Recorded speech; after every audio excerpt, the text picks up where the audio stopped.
मित्रों नमस्कार। स्वागत है आप सभी का आपके अपने चैनल सोहन इंस्टीट्यूट पर। हिंदी के महत्वपूर्ण प्रैक्टिस के साथ एक बार फिर से उपस्थित हैं आप सभी के सामने। आइए क्लास को शुरू करेंगे। पहला क्वेश्चन देखिए बिल्कुल आपकी स्क्रीन पर है। पाली भाषा का समय है। ऑप्शन ए में दिया है 1000 ईसा पूर्व से लेकर 500 ईसा पूर्व तक। बी में दिया है 1500 ईसा पूर्व से लेकर 1000 ईसा पूर्व तक। सी में दिया है 500 ईसा पूर्व से लेकर 1 ईस्वी तक। और डी में दिया है 1 ईस्वी से लेकर 500 ईस्वी तक। देखिए भाषाओं के क्रम में सबसे पहले आई वैदिक संस्कृति, उसके बाद जो है लौकिक संस्कृति, फिर जो है पाली आई, पाली के बाद जो है प्राकृत, प्राकृत के बाद अपभ्रंश और अपभ्रंश के बाद आई अवहट्ट या जिसे आप पुरानी हिंदी कहते हैं। तो देखिए सबसे पहले वैदिक संस्कृति आई जिसका समय है 1500 ईसा पूर्व से लेकर 1000 ईसा पूर्व तक। और दूसरे नंबर पर आई लौकिक संस्कृति जिसका समय है 1000 ईसा पूर्व से लेकर 500 ईसा पूर्व तक। तीसरे नंबर पर आती है पाली जिसका समय है 500 ईसा पूर्व से लेकर 1 ईस्वी तक। चौथे नंबर पर आती है प्राकृत जिसका समय है 1 ईस्वी से लेकर 500 ईस्वी तक। पाँचवें नंबर पर आती है अपभ्रंश जिसका समय है 500 ईस्वी से लेकर 1000 ईस्वी तक। और छठवें और अंतिम नंबर पर आती है अवहट्ट या जिसे आप पुरानी हिंदी कहते हैं, उसका समय है 1000 ईस्वी से लेकर अब तक। आपसे यहाँ पाली भाषा का समय पूछ रहा था तो अभी हमने बताया कि पाली भाषा का समय है 500 ईसा पूर्व से लेकर 1 ईस्वी तक। सही जवाब हो जाएगा ऑप्शन नंबर सी।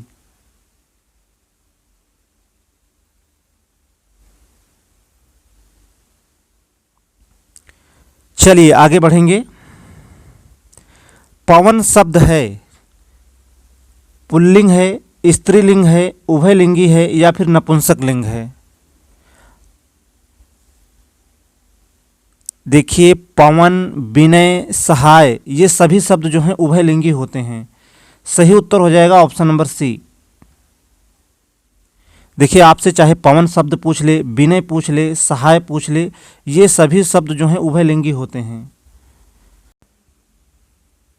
नेक्स्ट क्वेश्चन की ओर चलेंगे। वह गया था किस प्रकार का वाक्य है।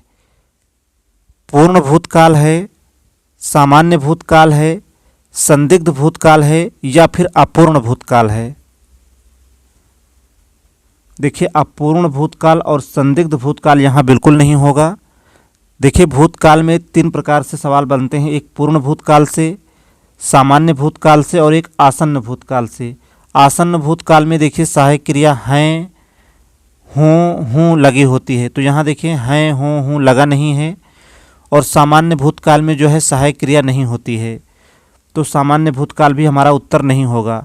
और पूर्ण भूतकाल में जो है सहायक क्रिया था, थे, थी लगा होता है, तो बिल्कुल देखिए वह गया था, इसमें सहायक क्रिया था का प्रयोग हुआ है और यह पूर्ण भूतकाल का उदाहरण है। सही उत्तर होगा ऑप्शन नंबर ए।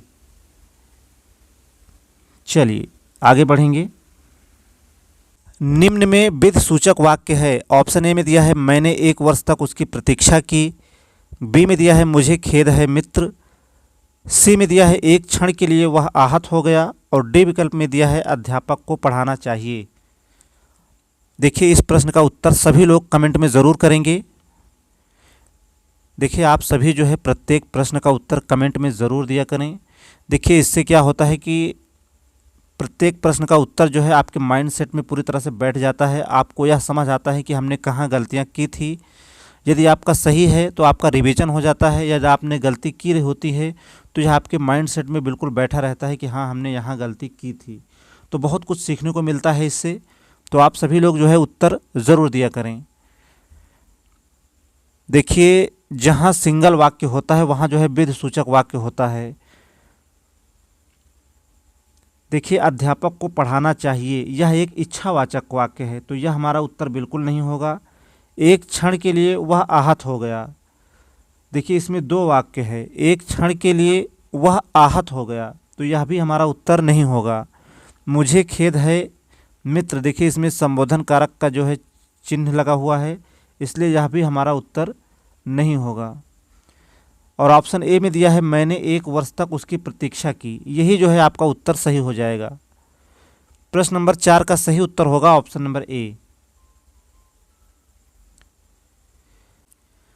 आगे चलेंगे नेक्स्ट क्वेश्चन की ओर। नैन नचाए कहीं मुस्काए लला फिर आयो खेलन होली, इस पंक्ति के रचनाकार हैं। चलिए प्रश्न देखिए, नैन नचाए कहीं मुस्काए लला फिर आयो खेलन होली, इस पंक्ति के रचनाकार हैं। देखिए बहुत ही चर्चित पंक्ति है, आपको बताना है कि इसके रचनाकार कौन हैं। ऑप्शन ए में दिया है पद्माकर, बी में दिया है मतीराम, सी में दिया है घनानंद और डी में दिया है देव। देखिए नैन नचाए कहीं मुस्काए लला फिर आयो खेलन होली, इस पंक्ति के रचनाकार हैं पद्माकर। सही उत्तर होगा option number A.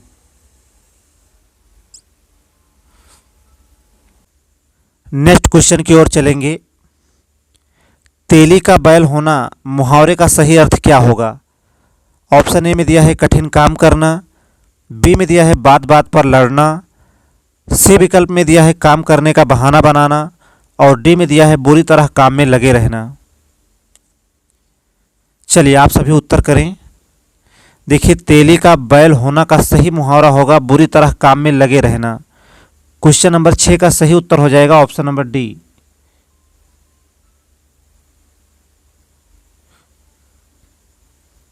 Next question पर चलेंगे। क्वेश्चन नंबर 7 देखिए, आंसू का बहुवचन होगा।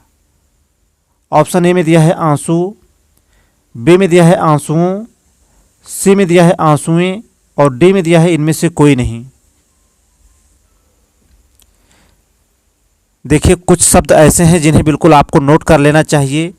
आंसू, अक्षत, रोम, केस, हस्ताक्षर, प्राण या फिर समाचार, ये सभी शब्द जो हैं नित्य बहुवचन होते हैं।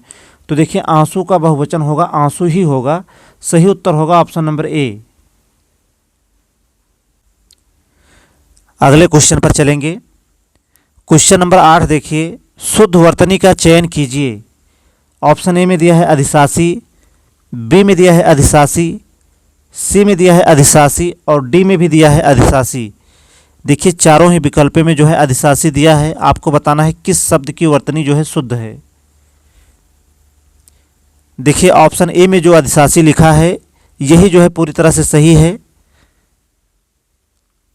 चलिए सही उत्तर होगा ऑप्शन नंबर ए, बाकी के बी, सी और डी तीनों गलत हो जाएंगे। आगे चलेंगे। श्याम धीरे धीरे चलता है, वाक्य में धीरे धीरे शब्द है, क्रिया है, क्रिया विशेषण है या फिर इनमें से कोई नहीं। देखिए चलना क्रिया है और चलना की विशेषता है कि वह धीरे धीरे चलता है, इसमें जो है क्रिया विशेषण है। सही उत्तर होगा ऑप्शन नंबर बी। आगे बढ़ेंगे, क्वेश्चन नंबर नेक्स्ट पर चलेंगे। क्वेश्चन नंबर 10 देखिए, जहां एक क्रिया के समाप्त होने के बाद दूसरी क्रिया प्रारंभ होती है उसे कहते हैं तात्कालिक क्रिया, पूर्वकालिक क्रिया, पूर्णकालिक क्रिया या फिर क्रियार्थक क्रिया। देखिए पूर्णकालिक क्रिया और क्रियार्थक क्रिया दोनों आपका उत्तर नहीं होगा। और तात्कालिक क्रिया वह होती है जो एक क्रिया के संपन्न होने के बाद तुरंत जो है दूसरी क्रिया प्रारंभ हो जाती है, जैसे राम खाना खाते ही सो गया। देखिए तात्कालिक क्रिया में अक्सर जो है ही शब्द आता है, जैसे अभी हमने बताया राम खाना खाते ही सो गया, यह जो है तात्कालिक क्रिया का उदाहरण है। और जहाँ एक क्रिया के समाप्त होने के बाद दूसरी क्रिया प्रारंभ होती है उसे जो है पूर्वकालिक क्रिया कहते हैं। सही उत्तर हो जाएगा ऑप्शन नंबर बी।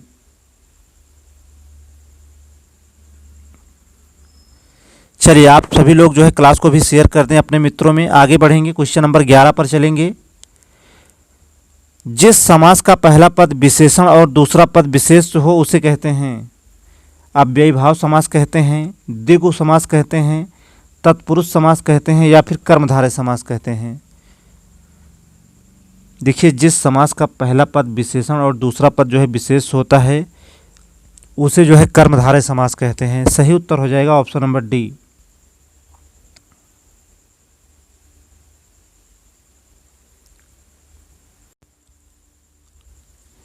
कौन सा समूह प्रश्नवाचक सर्वनामों का है। ऑप्शन ए में दिया है वह, उसकी, हम। तो देखिए यह हमारा उत्तर बिल्कुल नहीं होगा, इसमें कोई प्रश्नवाचक सर्वनाम नहीं है। बी में दिया है किसी, तुम। देखिए क्या तो है लेकिन किसी और तुम नहीं है, इसलिए यह भी आपका उत्तर नहीं होगा। जिसे, जैसा, हमारा, तो यह भी हमारा उत्तर नहीं होगा। जबकि डी में देखिए कौन, किसे, कब, ये तीनों जो हैं प्रश्नवाचक सर्वनाम हैं, इसलिए आपका सही जवाब हो जाएगा ऑप्शन नंबर डी।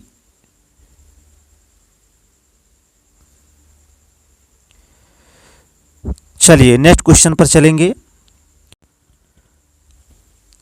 संस्कृत के वे शब्द जो हिंदी में बिना कोई परिवर्तन के प्रयुक्त होते हैं क्या कहलाते हैं? संस्कृत, तत्सम, तद्भव या फिर देशज। देखिए देशज शब्द जैसे धड़ाम, लोटा, ये सभी शब्द जो हैं देशज हैं। और संस्कृत के वे शब्द जो हिंदी में बिना कोई परिवर्तन के प्रयुक्त होते हैं उन्हें तत्सम शब्द कहा जाता है। सही उत्तर होगा ऑप्शन नंबर बी। चलिए आगे बढ़ेंगे, क्वेश्चन नंबर नेक्स्ट पर चलेंगे।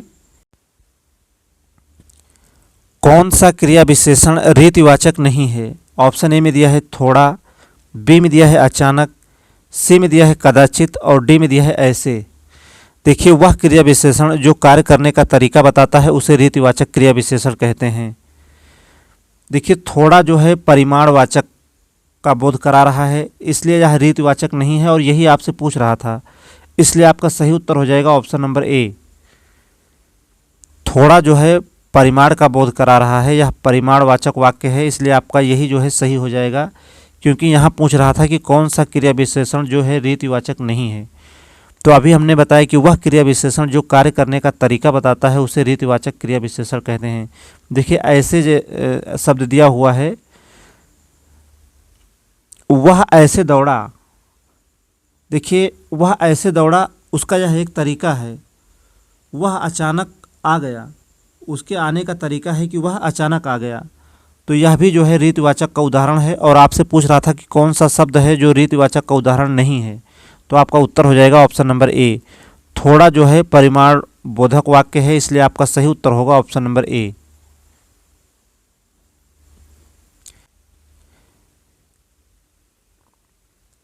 के लिए किस कारक का चिन्ह है? आपको बताना है कि जो के लिए शब्द दिया हुआ है किस कारक का चिन्ह है। कर्म कारक का, संबंध कारक का, अपादान कारक का या फिर संप्रदान कारक का। देखिए कर्ता के लिए जो है ने कारक चिन्ह का प्रयोग होता है और कर्म कारक में जो है को कारक चिन्ह का प्रयोग होता है। संबंध कारक में जो है का, की, के का प्रयोग होता है। अपादान में जो है से या अलग का प्रयोग होता है और संप्रदान कारक में जो है के लिए चिन्ह का प्रयोग होता है, इसलिए आपका सही उत्तर हो जाएगा ऑप्शन नंबर डी।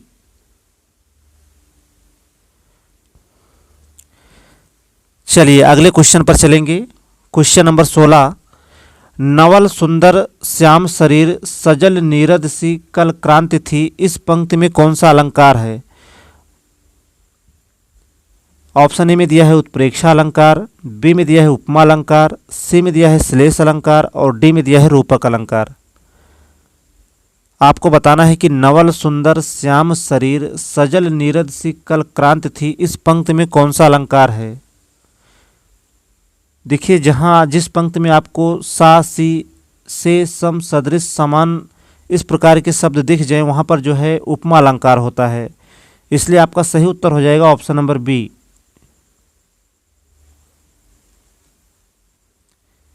चलिए आगे बढ़ेंगे। फूली का सकल महिछाई जनु वर्षा ऋतु प्रकट बुढ़ाई, इसमें कौन सा अलंकार है? यमक अलंकार, श्लेष अलंकार, उपमा अलंकार या फिर उत्प्रेक्षा अलंकार। देखिए जहाँ जनु, मनु, जानो, मानो शब्द आ जाए वहाँ जो है उत्प्रेक्षा अलंकार होता है। तो देखिए यहाँ जनु शब्द आया है, इसलिए यहाँ पर जो है उत्प्रेक्षा अलंकार होगा। क्वेश्चन नंबर 17 का सही उत्तर हो जाएगा ऑप्शन नंबर डी। अगले क्वेश्चन पर चलेंगे। यामा के रचयिता हैं सुमित्रा नंदन पंत, सुभद्रा कुमारी चौहान, महादेवी वर्मा या फिर मीराबाई। देखिए यामा, दीपशिखा, ये सभी रचनाएं जो है महादेवी वर्मा की हैं। सही उत्तर हो जाएगा option number C. Question number 19 पर चलेंगे। चांद का मुंह टेढ़ा है, इस काव्य के रचयिता हैं भारतेंदु हरिश्चंद्र, भवानी प्रसाद मिश्र, गजानन माधव मुक्तिबोध या फिर गिरिजा कुमार माथुर। देखिए महत्वपूर्ण काव्य है चांद का मुंह टेढ़ा है, इसके रचयिता जो हैं गजानन माधव मुक्तिबोध हैं। सही उत्तर होगा ऑप्शन नंबर सी। चलिए क्वेश्चन नंबर 20 पर चलेंगे। त्यागपत्र उपन्यास जो है किसकी रचना है? देखिए त्यागपत्र जो है एक उपन्यास है, पूछ रहा है यह किसकी रचना है? प्रेमचंद्र की है, जैनेन्द्र कुमार की है, अज्ञेय की है या फिर लल्लू लाल की है? देखिए त्यागपत्र जो उपन्यास है यह है जैनेन्द्र कुमार का। सही उत्तर होगा ऑप्शन नंबर बी। चलिए अगले क्वेश्चन पर चलेंगे। संसद से सड़क तक इस काव्य के रचनाकार हैं श्रीकांत वर्मा, सुदामा पांडे धूमिल, रघुवीर सहाय या फिर अज्ञेय? देखिए संसद से सड़क तक यह रचना है सुदामा पांडे धूमिल की। सही उत्तर हो जाएगा ऑप्शन नंबर बी। आगे बढ़ेंगे। चलिए अंतिम क्वेश्चन था यह। उम्मीद करते हैं सेशन आपको पसंद आया होगा और आप लोग बताएं कि इन 21 प्रश्नों में आपके कितने सही हुए। और क्लास को आप सभी लोग ज़्यादा से ज़्यादा अपने मित्रों में शेयर करें। यदि आप चैनल पर पहली बार आए हैं तो चैनल को सब्सक्राइब करें। आज के लिए सिर्फ इतना ही। क्लास में लगातार बने रहने के लिए आप सब मित्रों का बहुत बहुत धन्यवाद।